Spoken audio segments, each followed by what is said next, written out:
Hey, welcome to Chet Chat, and today the guest on my show is a sophomore from U Chicago, Shivani Mishra. Hi Shivani, welcome to the show. Hi, thank you so much.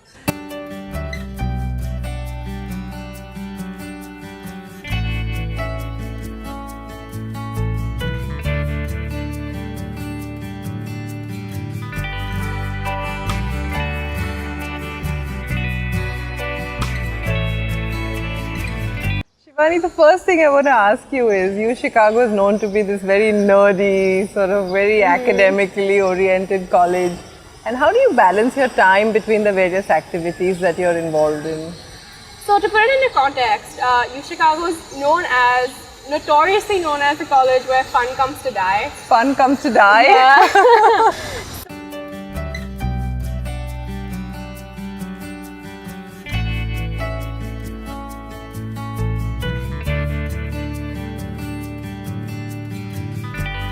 It is pretty academically rigorous, it's quite intensive, but I think the key to everything sort of lies in the way you manage your time. Honestly, I think time management is key to pressure everywhere. But in terms of the academics itself, they're quite intense. For example, the way U Chicago is different from a lot of other colleges is the fact that we have the core program. Core curriculum, yeah. Another college that's very famous for their core curriculum is Columbia University. Yeah.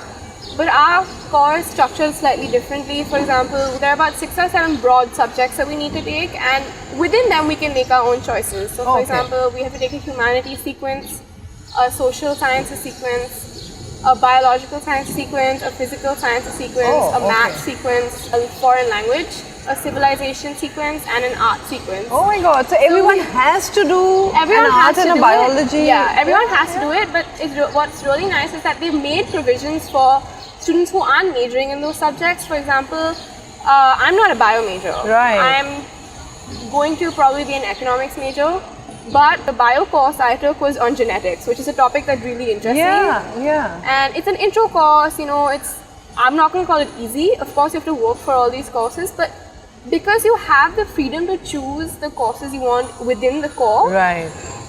You're sitting in a class full of people, or at least 90% of the people in the class want to be in that class. Right? So if it's a discussion-based class, then it's very interesting. And so the class sizes naturally become large because So that depends on the type of course. So for example, in my bio class I had about 50 kids, but in my math class I had about 30.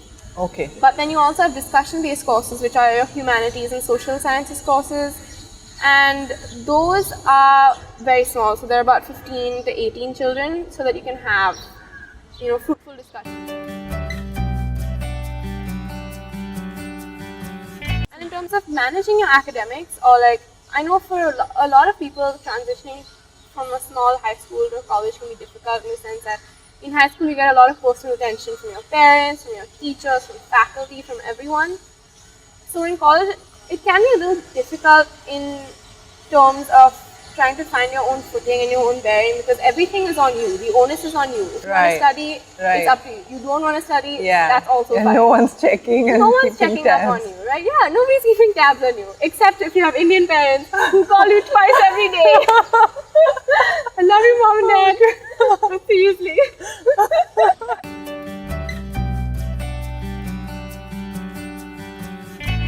Initially, I was quite focused on doing an MBA because at U Chicago, or I think anywhere, the two options you have is either investment banking or consulting if you do the econ major.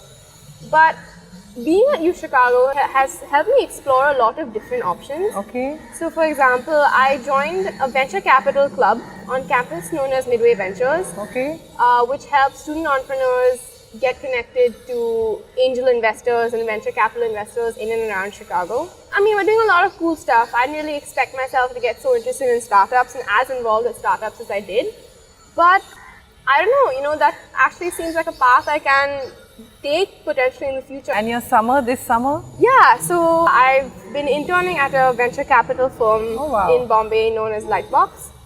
And we do pretty much the same thing, and it's been so interesting. It's been such a fantastic experience, seeing what a VC is like, seeing the upcoming startup ecosystem in Bombay, in India. Super. So, for example, yeah. in a VC, like you have to adapt to the different startups you're working with. Yeah. One day you're on a food tech, maybe like 3 hours later you're working on an edtech startup, maybe 3 hours later you're working on like, you know, the options are endless. Yeah. So, But it's great that you started off with a broad-based economics major, and then how college helped you to keep your mind open and move in.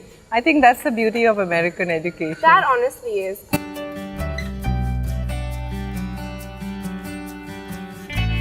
Chicago has a different residence hall setup to the other Right. universities. Yeah, it So you want to does. talk a little bit about that? So we have a couple of residence halls as such, which house, you know, between like 200 or 150 to going up to like 700, 800 students.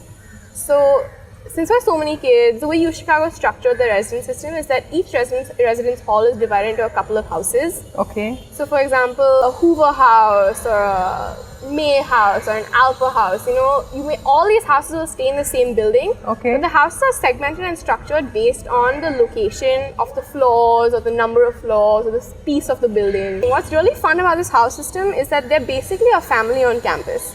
So even though you will make friends with the people on your floor or from people in your classes, your house is your go-to family. So we'll have like weekly house meetings, we have fun activities on a Saturday or Sunday, and each house has its own culture. For example, Hoover House, the house I stay in, we do an Oscar night. During the Oscars, so we all dress up, we have a red carpet, pictures are taken, you know, it's a lot of fun, it's very interesting. A couple of houses have their own prom.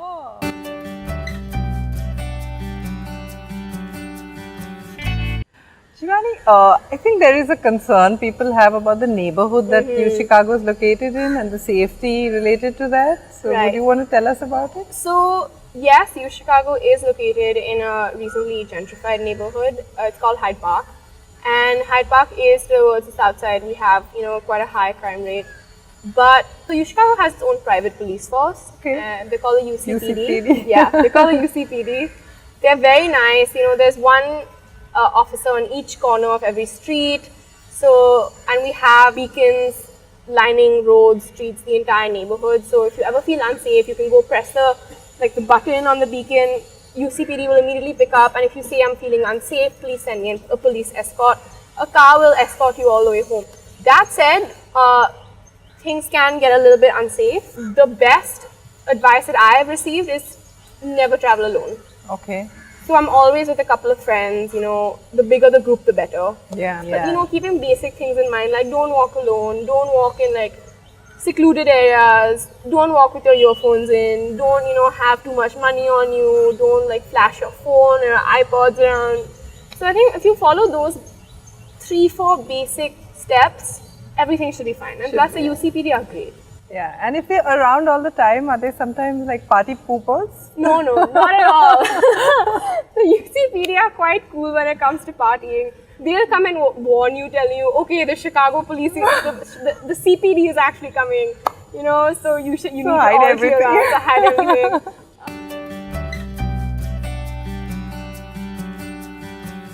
We have this great tradition that's been going on for ages called Dollar Shake Wednesdays. Okay.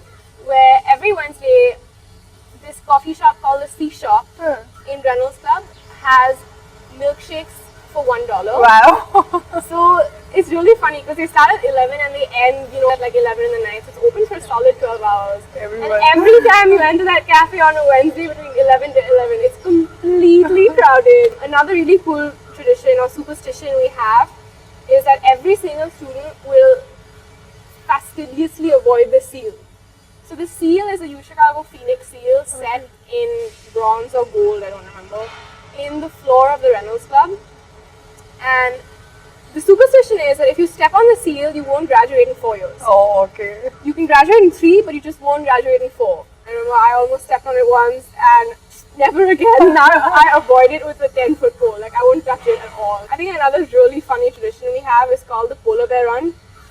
So in the middle of winter, a couple of people get together, strip down to their underwear, and streak through the quad.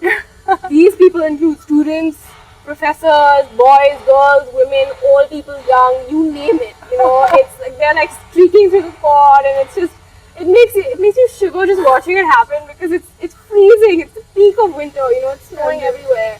But they run barefoot. You know, in their underwear, just To like wake up everyone. oh yeah. So so U Chicago isn't where fun comes to die. Yeah, it was a lot of fun. Thanks for sharing that with us, Shivani. It was lovely having you on the Thank show. you so much for having me. Thank you. Please click the subscribe button below. Like me at facebook.com/ChetChat101. Follow my Twitter handle, ChetChat101, or at Instagram, ChetChat101. Please leave your comments in the sections below. And if you'd like me to feature any particular college, please let me know.